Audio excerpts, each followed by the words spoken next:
అందరికీ నమస్కారం. మన జీవితంలో కొన్ని పుస్తకాలుంటాయి. అవి కేవలం కథలు చెప్పి ఆగిపోవు. అసలు మన ప్రపంచాన్ని చూసే దృష్టినే మార్చేస్తాయి. అలాంటి ఒక అద్భుతమైన పుస్తకం గురించే ఈరోజు మనం మాట్లాడుకోపోతున్నాం. అదే పరమహంస యోగానంద రాసిన ఒక యోగి ఆత్మకథ.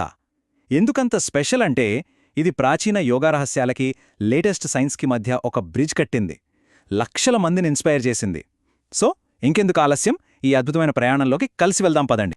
సో ఈ పుస్తకం మనల్ని వెంటనే ఒక ఆశ్చర్యకరమైన మాటతో ఆలోచనలో పడేస్తుంది.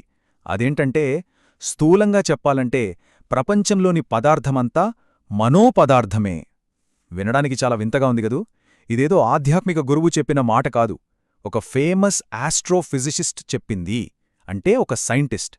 ఈ ఒక్క వాక్యం చాలు మనల్ని ఒక ప్రాథమికమైన ప్రశ్న అడిగేలా చేస్తుంది. అదేంటంటే, మనం చూస్తున్న ఈ ప్రపంచం నిజమా, లేక మన మైండ్ క్రియేట్ చేసిన ఒక ఇల్యూజన్? ఆ ప్రశ్నకు సమాధానం వెతుక్కుంటూ వెళ్తే ఈ పుస్తకం మనల్ని అద్భుతాల సూత్రం అనే ఒక కాన్సెప్ట్ దగ్గరికి తీసుకెళ్తుంది. ఇక్కడ అద్భుతం అంటే ఏదో మ్యాజిక్ కాదు. పుస్తకం ఏం చెప్తుందంటే, అద్భుతాలు ప్రకృతికి విరుద్ధంగా జరిగేవి కానే కాదు. అవి కేవలం మనకింకా పూర్తిగా అర్థం కాని ఒక హయ్యర్ లా, అంటే ఉన్నత నియమాలన్నమాట. సరే, మరి ఈ ఉన్నత నియమాల్ని అర్థం చేసుకోవాలంటే ముందు మనం మాయా అనే ఒక కాన్సెప్ట్ని తెలుసుకోవాలి. పుస్తకం ప్రకారం మాయా అంటే ఒక కాస్మిక్ ఇల్యూజన్, ఒక విశ్వభ్రాంతి. సింపుల్గా చెప్పాలంటే మనం 3D సినిమాకు వెళ్ళినప్పుడు పెట్టుకునే కళ్లద్దాల్లాంటిది. ఆ గ్లాసెస్ పెట్టుకున్నంతసేపు అన్నీ మన కళ్ల ముందే నిజంగా జరుగుతున్నట్టు అనిపిస్తాయి కదా. అలాగే ఈ మాయా అనే కళ్లద్దాల వల్లే మనం ప్రపంచాన్ని మంచి, చెడు, వెలుగు, చీకటి, సుఖం, దుఃఖం ఇలా ద్వంద్వాలుగా చూస్తాం. కాని అసలైన రియాలిటీ వీటన్నిటికీ అతీతంగా ఉంటుంది. ఈ మాయని ఇంకా బాగా అర్థం చేసుకోవడానికి పుస్తకం ఒక అద్భుతమైన అనాలజీ వాడుతుంది. మన విశ్వం మొత్తం ఒక సినిమా హాల్ లాంటిదట. థియేటర్లో ప్రొజెక్టర్ నుంచి ఒకే ఒక్క లైట్ బీమ్ వస్తుంది. కాని అదే స్క్రీన్ మీద లెక్కలేనన్ని సీన్స్ని, క్యారెక్టర్స్ని క్రియేట్ చేస్తుంది. కరెక్ట్? సరిగ్గా అట్లాగే ఒకే ఒక్క దైవిక చైతన్యం ఈ విశ్వమనే పెద్ద సినిమాను ప్రొజెక్ట్ చేస్తోంది. ఇందులో విశేషమేంటంటే, మనమే యాక్టర్స్, మనమే ఆడియన్స్. అంటే ఇది ఒకేసారి నిజం, కాని ఒక భ్రాంతి కూడా.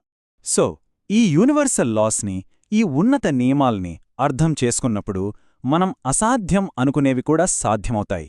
ఉదాహరణకి ఈ ఫోటో చూడండి. ఇది 1936 కుంభమేళాలో తీసింది. ఇక్కడ కనిపిస్తున్న సింహం ఒక శాకాహారి. నమ్మశక్యంగా లేదు కదా. ఇది ప్రకృతితో ఎంత సామరస్యంగా జీవించవచ్చో చెప్పడానికి ఒక గొప్ప ఉదాహరణ. సరే, ఇంతటి అద్భుతమైన జ్ఞానాన్ని ప్రపంచానికి పరిచయం చేసిన ఆ యోగి ఎవరు? ఆయన జర్నీ ఏంటి? దాని గురించిప్పుడు తెలుసుకుందాం. ఆ యోగి అసలు పేరు ముకుందలాల్ ఘోష్. కానీ ప్రపంచానికి ఆయన పరమహంస యోగానందగా తెలుసు. ఆయన జీవితం ఏదో మామూలు జీవితం కాదు, అది దేవుణ్ణి వెతుక్కుంటూ సాగిన ఒక అసాధారణమైన అన్వేషణ. చిన్నప్పటినుంచే యోగానంద చాలా డిఫరెంట్. ఆయన బాల్యం మొత్తం అసాధారణ సంఘటనలతోనే నిండిపోయింది. తనకి గత జన్మల జ్ఞాపకాలు గుర్తొచ్చేవి.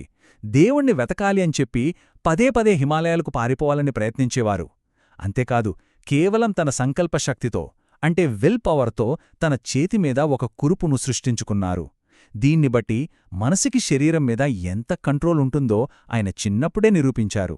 అయితే యోగానంద తన ఆలోచనల్ని కేవలం మాటలకే పరిమితం చేయలేదు, వాటిని ఆచరణలో పెట్టారు. ఇండియాలోని రాంచీలో ఒక విప్లవాత్మకమైన స్కూల్ని స్టార్ట్ చేశారు. ఆ రోజుల్లో ఎడ్యుకేషన్ అంటే కేవలం పుస్తకాలు చదవడం, మార్కులు తెచ్చుకోవడం. కానీ ఈయన స్కూల్లో యోగాకి, మెడిటేషన్కి, స్పిరిచువల్ వాల్యూస్కి ఎక్కువ ఇంపార్టెన్స్ ఇచ్చేవారు. ఎందుకంటే ఆయన నమ్మకం ప్రకారం చదువు అంటే కేవలం బ్రెయిన్కి ఫుడ్ కాదు, అది ఆత్మ వికాసానికి కూడా సంబంధించింది. సో చివరికి యోగానంద అన్వేషణ ఫలించింది. ఆయన తన గురువును కలుసుకున్నారు.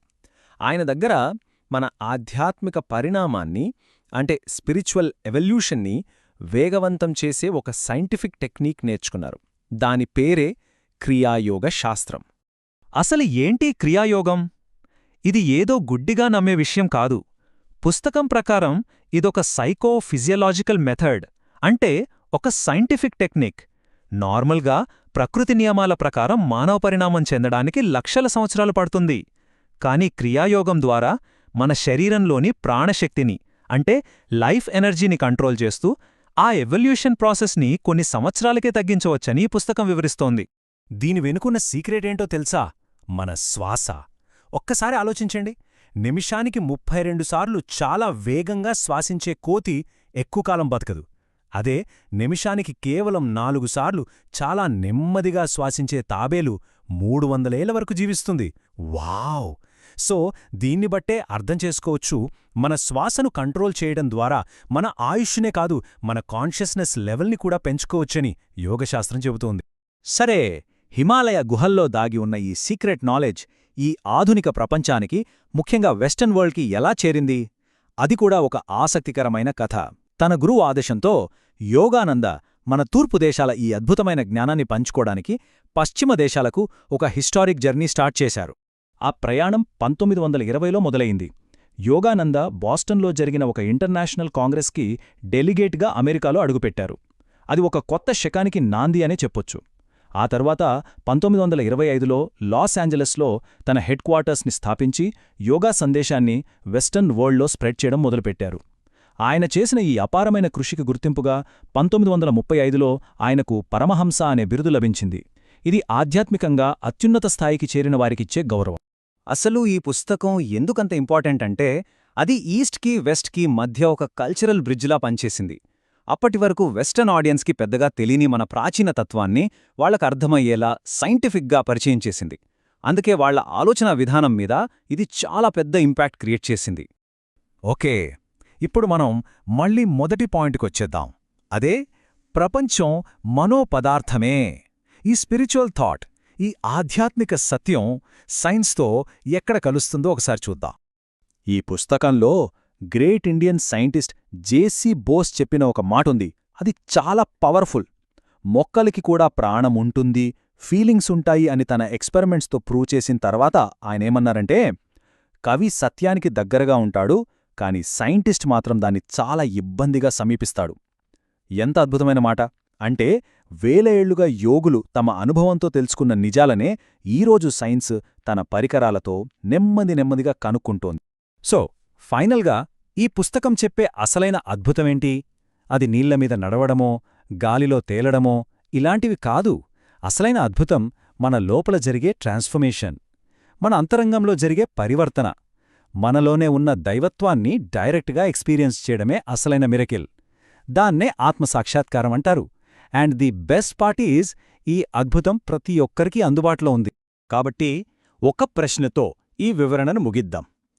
మనం వెతుకుతున్న గొప్ప అద్భుతాలన్నీ బయట ప్రపంచంలో కాకుండా మన లోపలే ఉంటే ఎలా ఉంటుంది?